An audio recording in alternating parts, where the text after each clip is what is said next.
What's up, YouTube? Welcome to another Matt's Movie and Drink Review. Today, we're going to be talking about The Tomorrow War. Really excited about this one. I just watched it a couple days ago. Whew, wow. What's up, Mountie? How you doing? I know, right? I'm excited too, buddy. Yes. So, without further ado, let's review. I'm going to start using that. The Tomorrow War, made back in 2021, rated PG-13, 2 hours and 20 minutes long. Family man's drafted to fight the future war, where his fate and humanity relies on his ability to confront his past. Directed by Chris McKay, stars Chris Pratt. Here's another name, Yova Starvoka. I'm gonna put it right here. I can't say it. It's the actress. She's great. I just can't say her name. I'm sorry. And J.K. Simmons. And the cast keeps on going. It's great. What's to say about this movie? Chris Pratt played Dan Forrester, and J.K. Simmons play as his dad, as James Forrester, and then his wife, the actress is Betty Glippin as Emily Forrester. Chris Pratt is a science teacher in this movie, starting out, but he has a past military background. They got into a little bit. He was trying to do some kind of. He's got a scientist military background. He's really freaking smart, and it's really. He's trying to get like a really good job, high up in some outside the military but he's also a teacher, getting a better job. Anyways. That falls through. It's a Christmas party at his house. He's going to the house, and he's got all his hands full of all kinds of stuff like alcohol and snacks and everything. And he's also on the phone with the job offer, but he didn't get it. But anyways, oh yeah, by the way, spoilers ahead if you haven't watched this, which you should, because it's a dang good movie. So. It doesn't take long for this movie to take off. That's one thing I like about this movie. First, I'm gonna say within 20 minutes, give or take, maybe, it starts going. Yeah, it starts going. So they're all sitting there. They're watching a soccer game, and during the Christmas party, and then that's whenever the future people show up in the middle of the soccer field. You all seen the trailer. They show that in the trailer. And then, was it like, like we're here to, tell y'all now that, the human species dying. We all need you to figure out how to kill these aliens. Anyways, so they come, the future comes, and the military is working with people for the future, and now there is this draft. It's like, basically, if you're not a kid, and if you can breathe and walk, you're getting drafted. It doesn't matter how old you are. It doesn't matter if you're a woman. It doesn't matter. As long as you can walk, breathe, and shoot a gun, and you're not a kid, you're getting drafted. Pretty much. That's where it gets down to.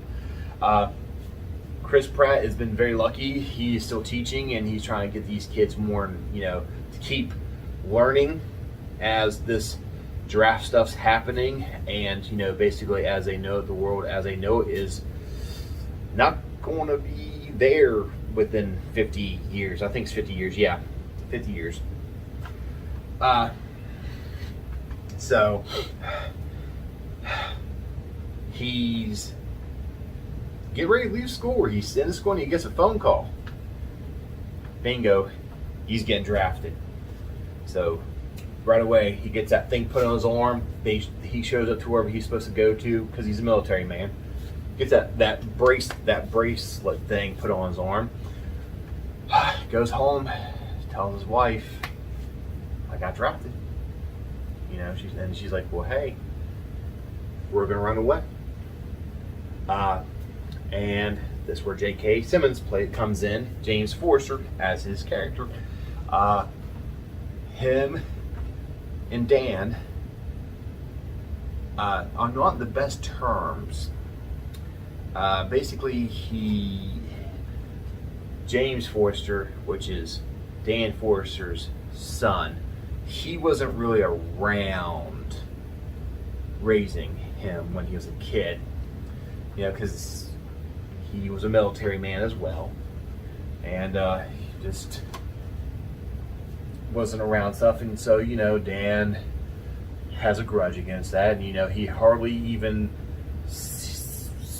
barely sends a Christmas card every year, maybe, if he's lucky. So Dan Forster's got like a grudge against him. So she's like, "You need to go to him because he knows how to take that arm bracelet off." So he's like, "Okay, for the family, I'll do it." He goes to him in an airplane hangar, which I'm gonna get to something here in a minute. Right? I know, Mountie. We're gonna come to the fun facts here in a minute. I got you. So he looked at it. He said he could take it off, and he's like, well, then they have like, you know, like, "Oh, no, I'm not running. I'm not gonna do this." Goes back, couldn't get it off. You know, he says he couldn't get it off. So basically, the next day or something, he's getting drafted. He's going to the big, huge military base. Doesn't take very long. They're sitting on, they're all standing around, you know, talking about what kind of aliens they're going to be facing, but they don't have no pictures of them. You don't have no pictures of them, so you don't know what it looks like yet. So, like I said, it goes really fast. I mean, this is like 30 minutes into the movie, give or take, and then it's go time, and then they get sucked up into the time machine thing, and they get dropped right in the middle of Miami. Well, on top of a building in Miami, as you'll see in the trailer if you watch it. Go watch this movie because it's good. It's really good. And from there on, you know, they have comms. They're like, "Hey, anybody read me? Anybody read me?" And, you know, we got Dan. He's like, "Yeah, I hear you. This is in the future." They're like, "Hey, you need to go to your mission now is to go to this building and save these people." So they go to that building. Now, some of these people don't even have military experience at all whatsoever. And Dan's surrounded by these guys, and they have no idea what they're doing, men and women. And there's a few that do. There's a few people that do, but he's basically taking these people that have no experience and just taking them into this building and, you know, hopefully not running into an alien. Bad news. The team that they were sent in to go get to save is dead. Duh. And then they say, "Okay, new mission. There is vials in this science office. I'm gonna call it an office. Lab. There we go. Science lab. Sorry. Science lab." And he's like, "What am I looking for?" And she said, "There's like 12 vials." There's actually 15. That's a goof that they did in the movie by an accident. There's a couple goofs that they did in the movie that no one didn't really pay attention to. They're like, she said 12 and there was actually 15 vials. That was one thing that I read. That was pretty funny. I know we might start doing a couple goof things in movies that people didn't really pick up on. We might start doing that.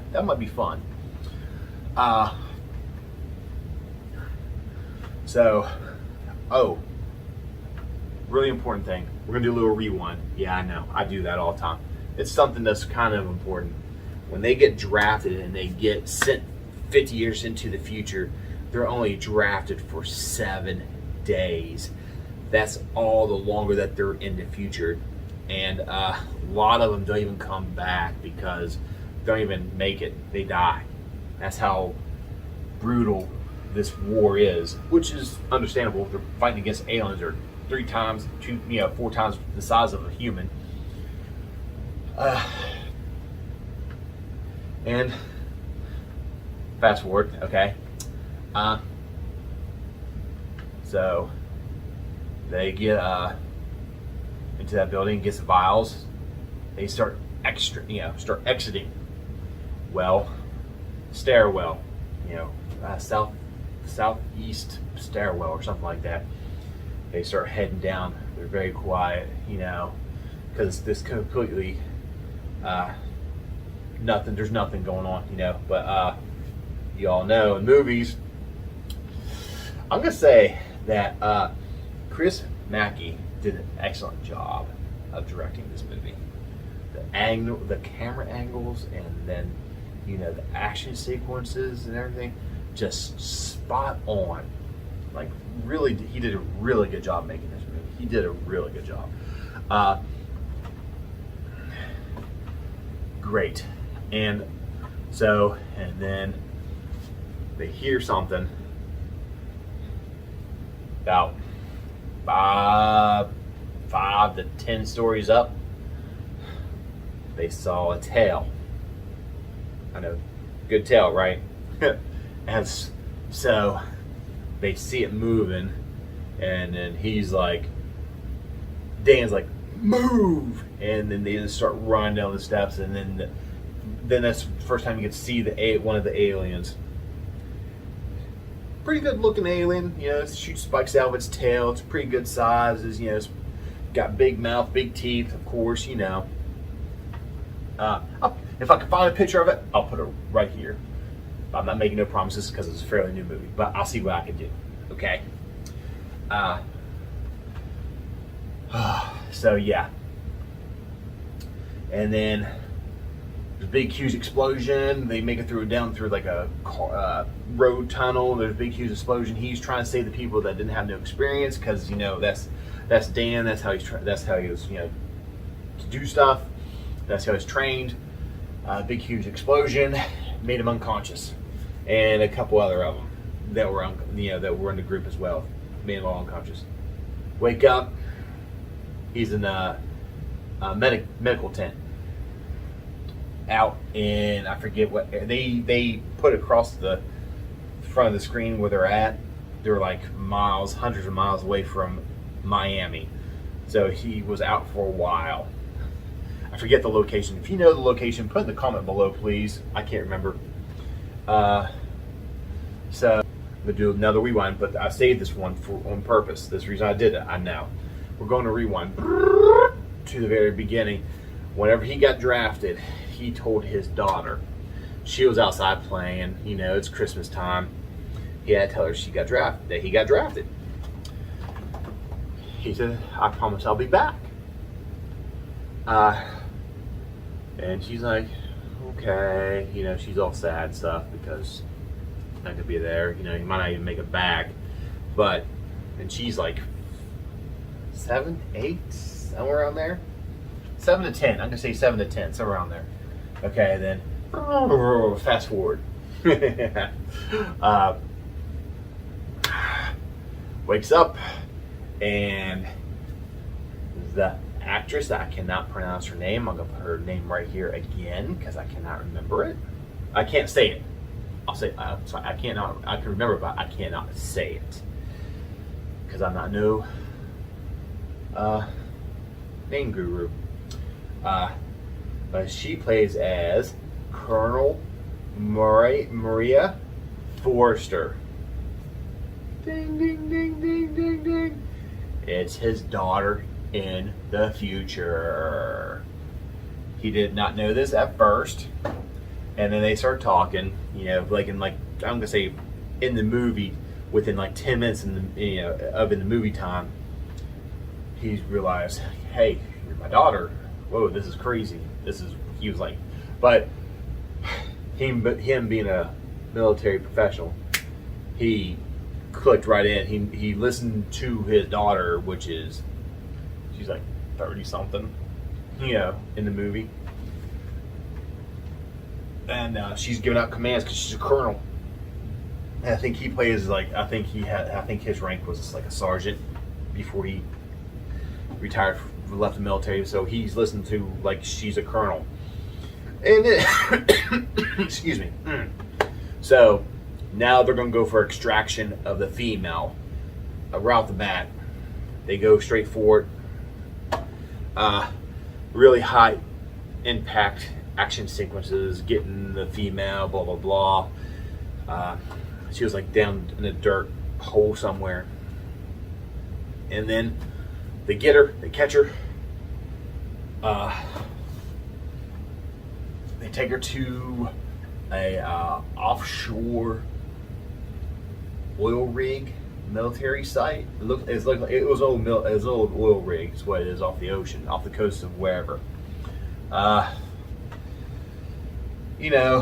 There's huge fight scenes, beforehand, of them getting her to the female to the from the aliens, and then action scenes actually. There's just so many I just can't think of one at a time. That's how much there is. So then they take her to the oil rig. Find out that the serum, not serum, but the green stuff they stuck into, she can't die as easily as the males. So they did all kinds of tests on the female alien, and they came up with I don't want to say serum, but how they came up with a liquid to kill the female alien, the female. And so chemical, they found a chemical to kill the female. And before they was able to make it and then mass produce it, which they couldn't mass produce it in the future because they didn't have the resources. So they would have to. That was another thing. They had to send that vial to the future, to the past, because they can mass produce it because they didn't have the resources in the future. Because basically, it was the world was almost like a desolate place. It's like nothing hardly ever living. No ways to make mass production and stuff because the aliens would destroy the crap out of it. And she's like, you got to take this Back to the Future, blah blah blah. And then he does. Sad scene. His daughter dies in a big huge pile because the males are on the way. The male were on the way to save the female. And there's a big huge, all kinds of fight scenes on the oil rig. Good stuff. Watch this movie. Watch it. I'm not giving enough what this movie is. It's a good ass movie. Sit down and make sure you have time to watch it because it's 2 hours and 20 minutes long. And it's worth every minute. It is. He makes it back to the past. He's got the vials. They got to mass produce it. Go mass produce it. He goes back home. He's shell shocked because all the stuff that he intervened, came across with. But he only deals with that for like a few minutes. Then he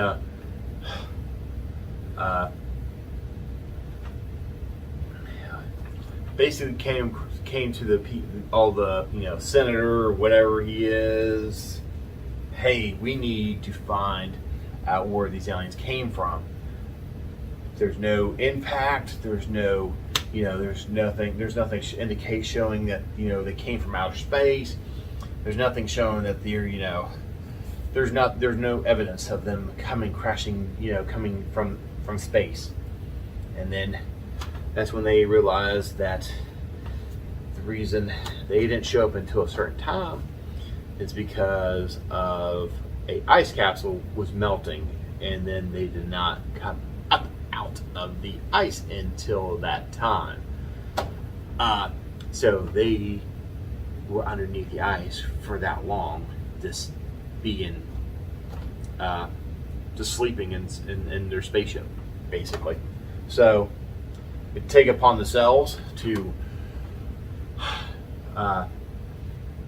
go out into an area where they thought the alien ship might be, and guess what? In the movie, they found it, and they had explosives to blow all the ice and snow to get into it.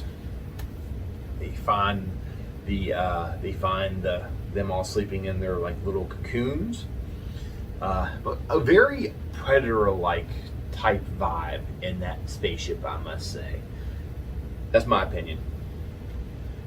Very Predator-like. But anyways, they start stabbing the males with this virus, basically. Kills them right away. They're melting. They melt. And then gets all the other ones that are sleeping, they start waking up. They're like, where's the female? They're looking around, where's the female? Where's the female? They see the female, she gets out of her cocoon, and then all the other ones start getting taken off, and they all start making their way out of the ship. And James Forster and Sam Richardson plays as Charlie. They are staying at the door. Charlie isn't scientist, by the way. Sam Richardson did a really good job playing him. They're basically bottle-nosing the exit from the spaceship, and then they start seeing a couple monsters coming out. Aliens.